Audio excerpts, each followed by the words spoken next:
Nazar Abdul Muthalib. 30 tahun yang lalu Abdul Muthalib masih muda. Ia seorang penjaga dan perawat rumah suci Ka'bah. Ketika itu dia bernazar berjanji kepada Allah, jika mempunyai 10 orang anak laki-laki, ia akan mengorbankan menyembelih seorang dari mereka. Sekarang Abdul Muthalib sudah tua. Ia dikaruniai 10 orang anak laki-laki, masing-masing bernama Al-Harits, Zubair, Abu Thalib, Abu Lahab, Ghaidah, Dirar, Al-Abbas, Hamzah, Qatsam, dan Abdullah. Tibalah saatnya untuk memenuhi nazar itu. Ia akan mengorbankan seorang anak lelakinya.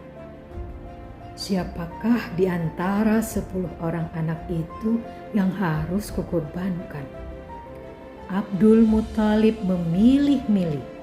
Si sulung Al-Harits kah? Oh tidak.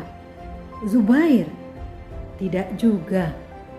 Zubair anak yang baik dan penurut. Kalau begitu Abu Thalib saja. Jangan. Abu Thalib itu anak yang suka membela saudara-saudaranya. Lalu siapa? Abdul Muthalib tidak bisa menentukan. Semua anaknya sangat disayang. Semuanya juga menjadi anak yang baik baginya. Aku tidak bisa memilih seorang di antara mereka, keluh Abdul Muthalib. Baiklah, akan kuundi saja siapa yang harus kukorbankan. Abdul Muthalib lalu mengajak ke-10 orang anak lelakinya. Mereka anak-anak yang patuh kepada orang tua. Oleh karena itu, tidak ada yang membantah, sekalipun mereka tahu bahwa salah seorang di antara mereka akan disembelih. Ke-10 orang anak itu berdiri di dekat Ka'bah. Ketika itu, di sana ada berhala yang bernama Isaf dan Nailah. Abdul Muthalib meminta juru kunci Ka'bah untuk mengundi. Undian pun dikocok. Abdul Muthalib memejamkan mata dan menengadahkan wajah ke langit. Ya Allah, perkenankan hamba memohon.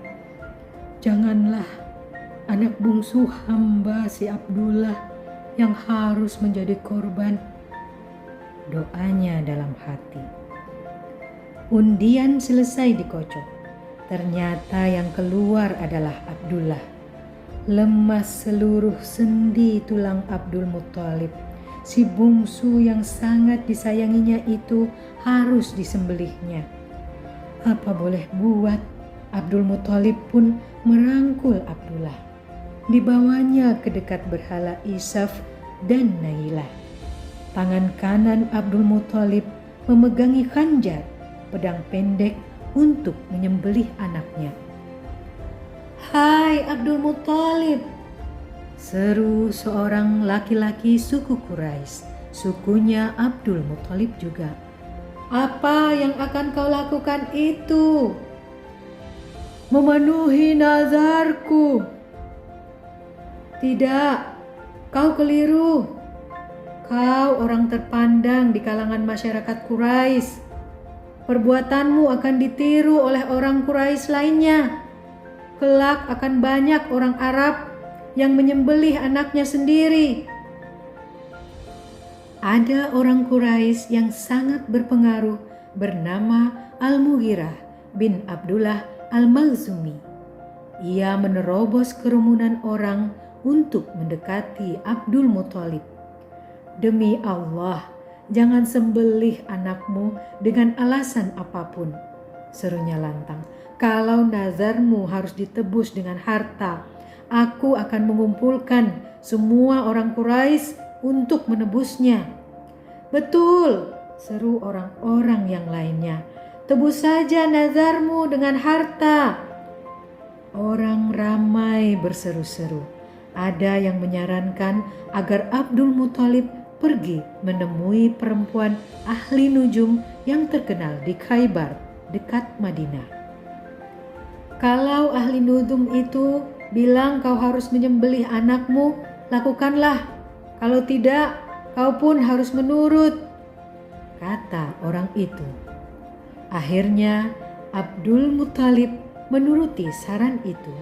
Ia membawa Abdullah ke hadapan ahli nuzum di Khaybar. Jangan sembelih anakmu ini, kata ahli nuzum itu. Tebuslah nazarmu dengan 100 ekor unta.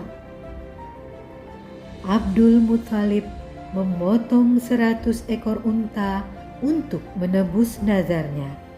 Dagingnya dibagi-bagikan kepada fakir miskin. Selamatlah Abdullah dari maut. Kelak dia menikah dengan Aminah binti Wahab. Putra satu-satunya pasangan ini adalah Muhammad sallallahu alaihi wasallam, nabi besar sepanjang zaman.